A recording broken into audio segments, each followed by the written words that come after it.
Action News Now Storm Tracker weather. Coverage you can count on.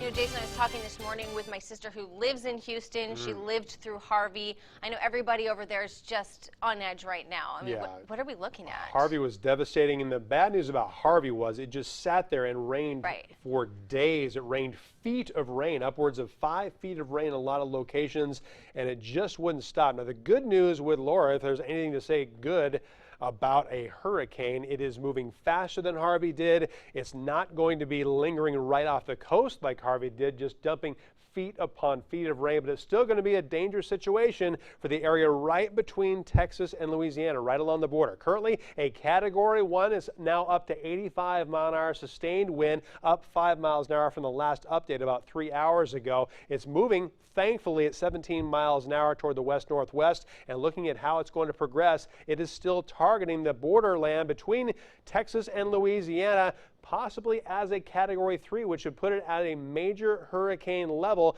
upwards of 115 to 120 mile an hour sustained wind. But the good news, as I mentioned, it is moving much faster than Harvey did. It's going to be moving onshore, then weakening rapidly, pushing all the way past the East Coast back into the Atlantic in about 4 to 5 days. But still a lot of wind damage in the forecast for Louisiana, particularly, as well as portions of eastern Texas. And there will be a lot of heavy rain, most of which is going to fall over Louisiana. Texas will get some too. For us, I wish we had some nice douses of rain, but it's just not in the forecast. More hot and smoky weather. Temperatures mid to upper 80s to mid to upper 90s for most valley and also foothill locations. So our fire danger still in the high category, but thankfully we don't have a lot of wind in the forecast. We still have the potential for some more isolated thunderstorms, though, over the higher terrain, namely the Sierra, both this afternoon as well as tomorrow afternoon. The red flag warning continues until 9 o'clock tonight. We're not going to have quite as many thunderstorm activity chances tomorrow, but they're still going to be possible. Right now, with all the smoke all over Northern California, it's mainly 80s and 90s for current temperatures.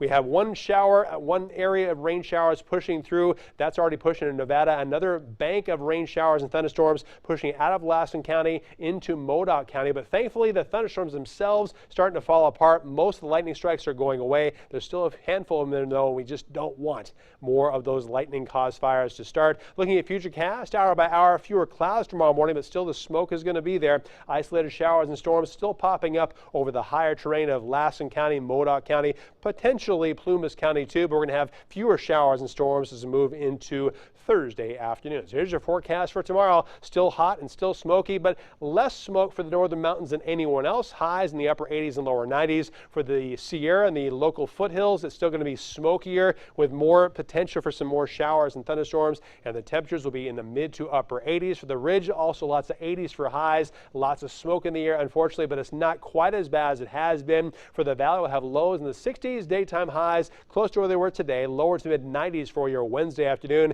And for the Chico area, we'll have temperatures in the 60s and lower 70s for overnight lows. Daytime highs mainly lower to mid 90s. We do expect a lot more smoke in the forecast all the way through this coming weekend or early next week. Tuesday is the first day of September. We're going to see if we can try to clear that sky up. But we have a lot of haze and smoke in the forecast. Highs for Chico in the 90s, for Redding 90s, and triple digits all the way through the last day of August and the first day of September.